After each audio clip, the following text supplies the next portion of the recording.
I was coming on here to do a video about something completely different, and I'm gonna still talk about it. But this literally popped up on my screen when I opened up my browser. And as you can see, it's very recent because it was posted 13 minutes ago. And I'm recording this video on April 22nd, 2021. Now, this is something that just kind of slipped in under the radar because, had someone like myself not brought this up, many people wouldn't know about it. But of course, with how I upload my videos in order of me recording them, by the time this video gets uploaded, you'll probably already be aware of what's going on. So this says right here that the Senate passes anti-Asian American hate crime bill, and from what I heard, it was an overwhelmingly high amount. So it was a huge, damn near unanimous decision to make this a anti-hate crime bill. Now, this is the crazy thing. This so-called surge in anti-Asian hate just happened to occur over the last year due to COVID-19, and mainly kicked off because of the previous presidency. And they got this thing launched in a year. Meanwhile, black people been going through anti-black discrimination and anti-black hatred, specifically black Americans, for the last I don't know how many years, and they still want to do a damn study on how we're going to get reparations or lack thereof. But they're shelling out millions, probably billions of dollars to the Asian American community at large. Let's get into it.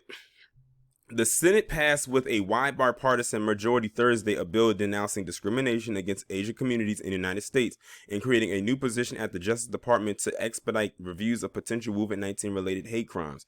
And see, the thing is, hold on, y'all. All right, y'all, I had to take that call right quick. But what was I saying? Oh, they were talking about COVID-19. You want to know what's so crazy? It may have so-called stemmed from COVID-19, but they're going to hang on to that even when COVID-19 is not the leading so-called cause of anti-Asian hate. And what about the Asian community, or those in the Asian community who display anti-black hatred? But see, that's the thing, they're going to overlook that because, see, they see them as human beings and we're seen as less than. You know how they were saying how they are trying to make black people a permanent underclass? It's happening each and every day. Once they get these immigrants to the position of where they're now putting the Asian community at, those who are of a less population than us, that's going to happen. And when you are a permanent underclass, you're not climbing out of that. And that's mainly due because we lack major economic resources or huge political power or the stuff that is needed that is a basic human necessity. It's all by design. They want us exterminated, like on some Terminator level shit. Like come from the future to go to the past and get rid of you so you do not affect the future. And how ironic, the Terminator was created by a black woman. Shout out to Sophia Stewart. But let me get back into this article. The vote was 94-1. That means only one person out of 95 opposed it. I'm sorry, one person out of 95 opposed this thing. The lone vote in opposition was Missouri Republican Senator Josh Hawley. The bill would also direct the Departments of Justice and Health and Human Services to issue guidance raising awareness of hate crimes during the pandemic and work with agencies to establish online reporting of them. It now goes to the House before being signed into law by Joe Biden. Senate Majority Leader Chuck Schumer said Thursday that the bill is proof that the Senate can work to solve important issues and would tell bigots, "We're going after you." Now, that's funny. They don't tell that to the bigots that come after us. They just let the bigots come after us. The bill, sponsored by New York Democratic Representative Grace Meng and Hawaii Democratic Senator Mazie Hirono, gained momentum after the shootings of 6 Asian women in Atlanta on March 16 drew even more attention to the rise of anti-Asian violence over the past year. Now, here's the thing. Black people have been under attack for how long? And we've been trying to get some legislation passed for how long? But they say it's all in our heads. It's not. And you know what's so crazy? They always, when it comes down to a hate crime against black people, that's a blatant, obvious hate crime, they always say, well, we got to look at all the facts, we got to really examine it. And then when they come back after their goddamn examination or so-called, oh, it wasn't a hate crime. But if it comes to the Asian community or any other community, well, the Asian community for right now, as it stands, anything, if they even lose a strand of hair, it's a hate crime. So they can have hate crime thrown around as a word and as a tactic to benefit them every which way that you can possibly think of. They are now going to get full protection and invincibility. Watch what I say. Some Republicans were initially skeptical about the legislation known as the COVID-19 Hate Crimes Act, but Maine GOP Senator Susan Collins and others teamed up with Hirono to strike an agreement broadening its support. Hirono said Thursday that the bill's passage sends a clear and unmistakable message of solidarity to the Asian American and Pacific Islander community. Collins said it affirms our commitment to stand with them against hate crimes. Last week, Hawley indicated his opposition to the bill, saying it was too broad and open-ended since it mandates all this data collection in expansive categories that the federal government will collect and maintain. And don't think for one single solitary second that it was only Democrats that voted for this. It was a mixture. I highly doubt 94 Democrats voted for this bill. Just by themselves alone. It was a mixed bag for sure.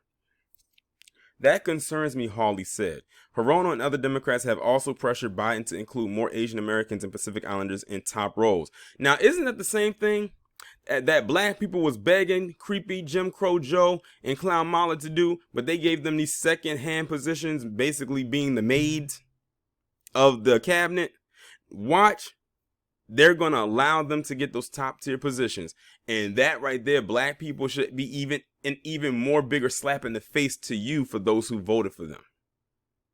But we warned you, all we could be were the messengers. It was up to you to take on the message. Biden has since named Erica Moore-Sugu, a former official at the National Partnership for Women and Families and Counsel to Illinois Senator Tammy Duckworth as a liaison to the AAPI community.